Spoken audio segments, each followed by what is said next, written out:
Hi, my name is Stephanie DaCosta, and I'm doing this video for Anatomy and Physiology 180. And I'm going to be doing bones of the skull and facial bones. I have a skull here. It's missing the mandible. Try to put it on. It's not going to stay on, but we have our skull. We're going to start with the cranial bones. So, where is my stick? Here we go. Here we have the frontal bone. Frontal bone extends all the way down here. Oops, dropped my mandible. On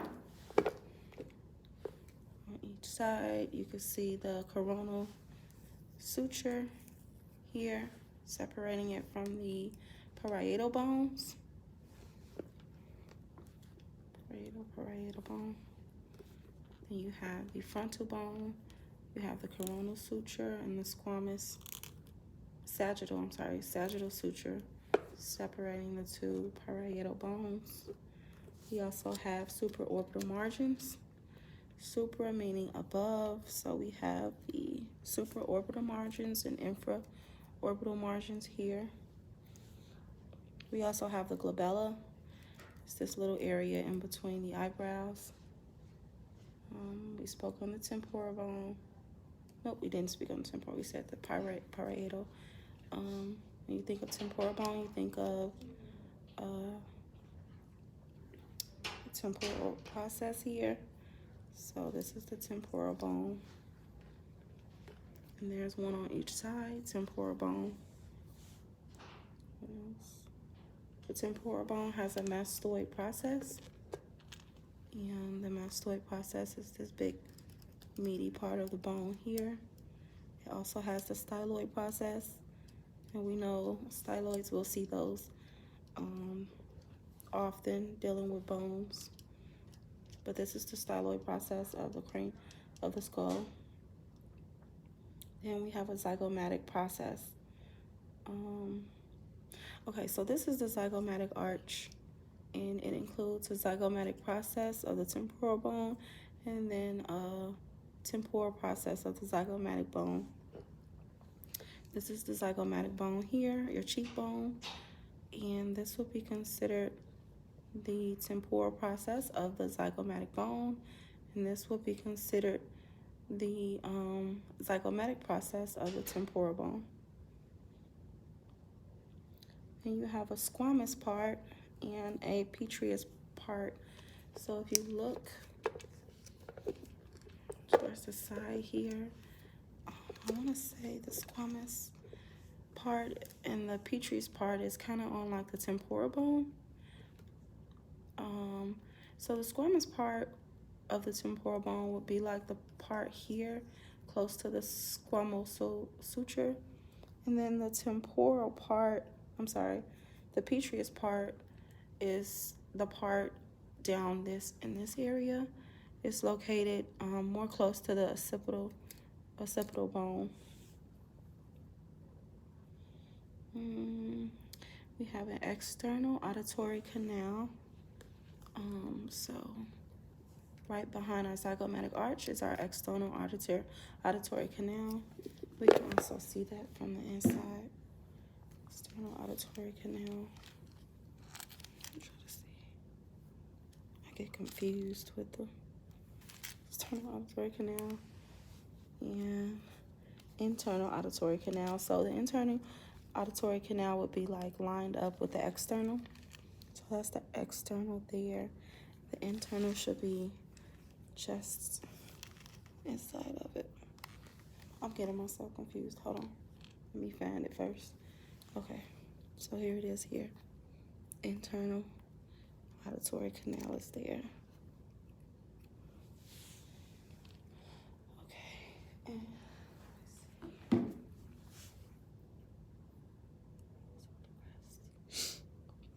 And lost where I was at. Zygomatic process. We did, okay, auditory canal, mandibular fossa. Okay, so we have a mandibular fossa. And we also have a mandibular notch.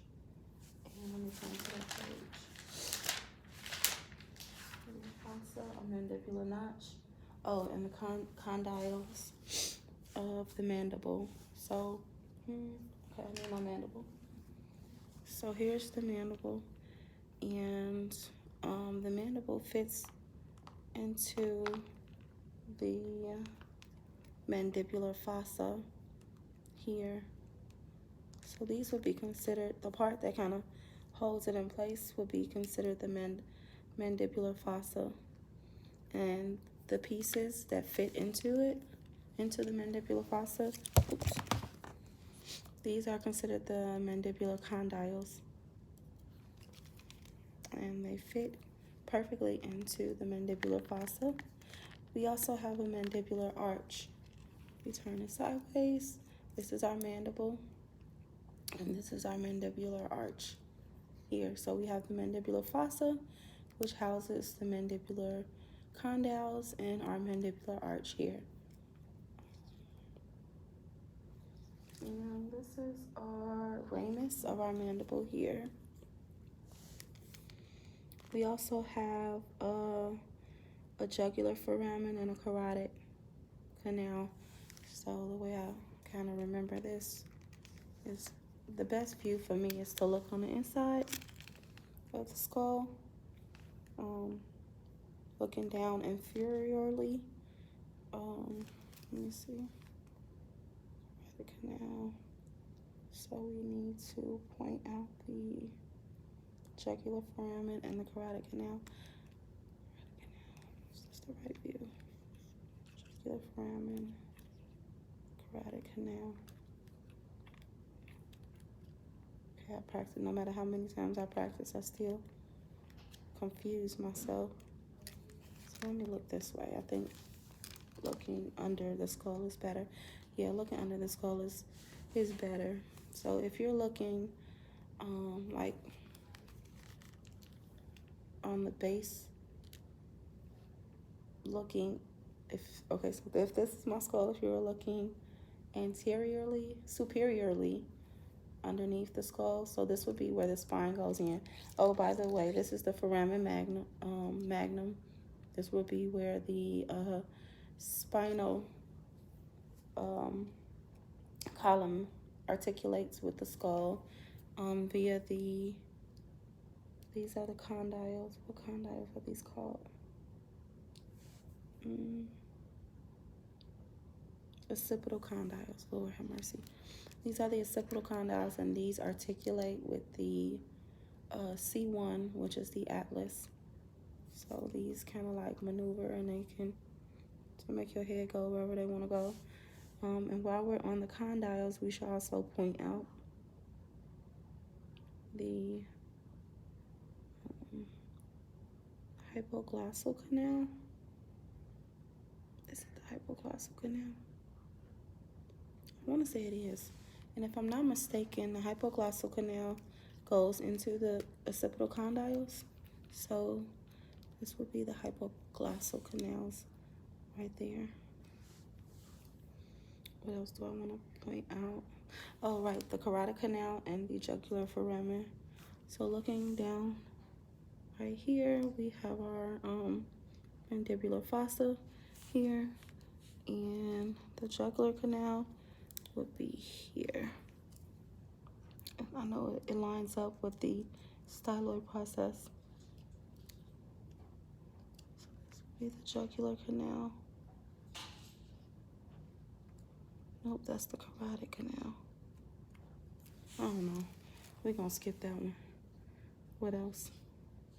Okay, we can do the external occipital protuberance. So the occipital protuberance is just like the part that kind of protrudes in the back of the skull. This is the occipital bone back here, and the part that protrudes is the occipital protuberance, external occipital protuberance. Then you have an internal occipital crest. Internal occipital crest would be this crest here. we have a fossa for cerebellum, and then we have a fossa for the cerebrum. The cerebrum is in the front of the skull.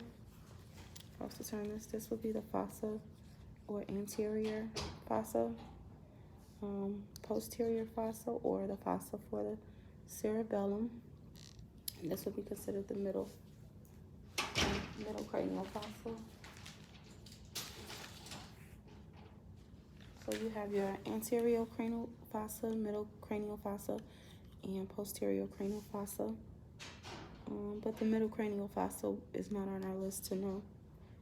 We also have our sphenoid bone. Okay, so our sphenoid bone. To see it from the outside is not really the best. But what we learned from the video is that the sphenoid bone is one that articulates with all the cranial bones, all the bones except the mandible, maxillomandible.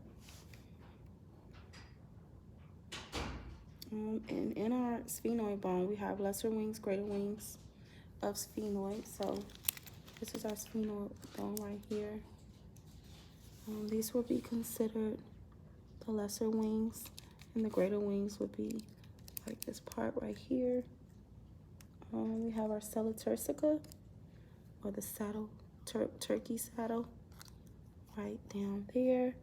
And we learned in class that the cribriform plates is this little part with the foramen in it, and crista galli is this like part right there. Crista galli. I wasn't able to find the posterior and anterior clinoid processes. I'm gonna have to look that up. Oh, optic canal. That one's easy. Okay, so looking from this point of view, our optic canal is just behind our sphenoid bone. So I like to go like that, just under, and that is our optic canal there.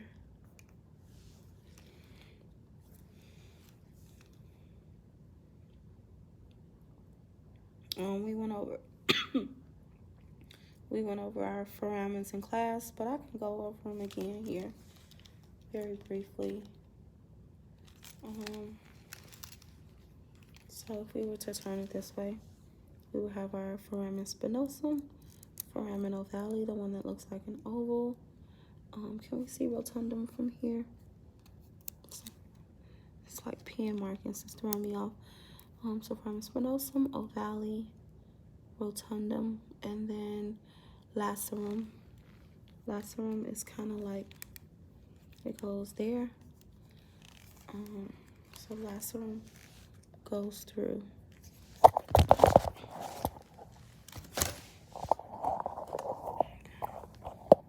Lacerum goes through. Rotundum does not, because if I flip this over and I look for rotundum on the bottom, so that's spinosum ovale. Spinosum ovale. That's not rotundum. Spinosum ovale. That's lacerum. So rotundum doesn't go through. Yeah. I guess it does a little bit. I was at the optic canal. No, rotundum doesn't. It doesn't go through. So lacerum does.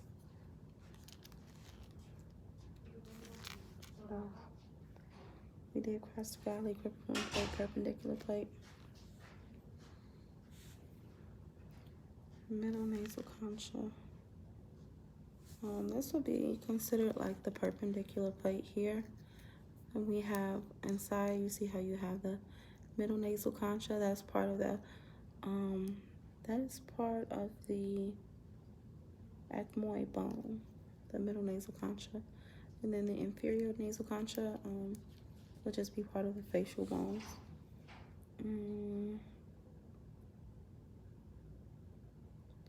Okay, so we've gone over the frontal, parietal, I don't think I mentioned the occipital bone down here at the bottom, temporal bone, and then We have a squamosal suture on the side, frontal suture, sagittal suture, and then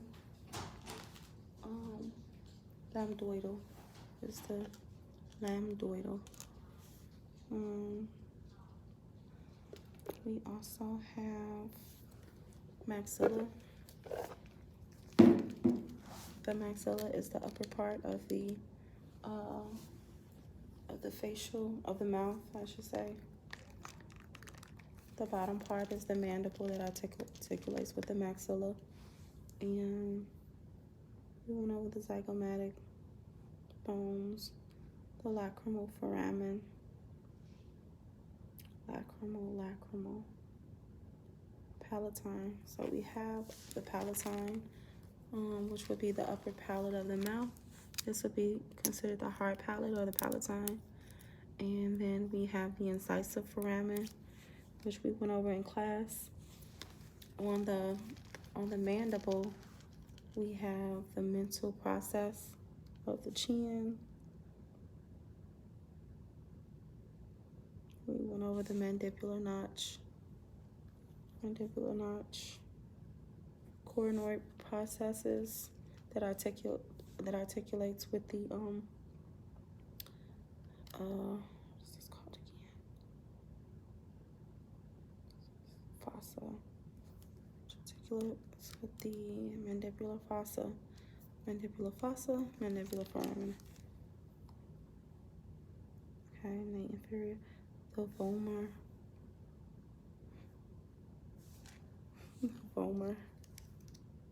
and the nasal bones. We have two, so just each side would be the nasal bones. Something that I'm forgetting to mention. Oh, alveolar process. So we have two alveolar processes. You have an alveolar process of the maxilla, and then you have an alveolar process of the mandible. I mentioned the glabella. Okay, I want to say that is all for the bones of the cranial bones or the skull.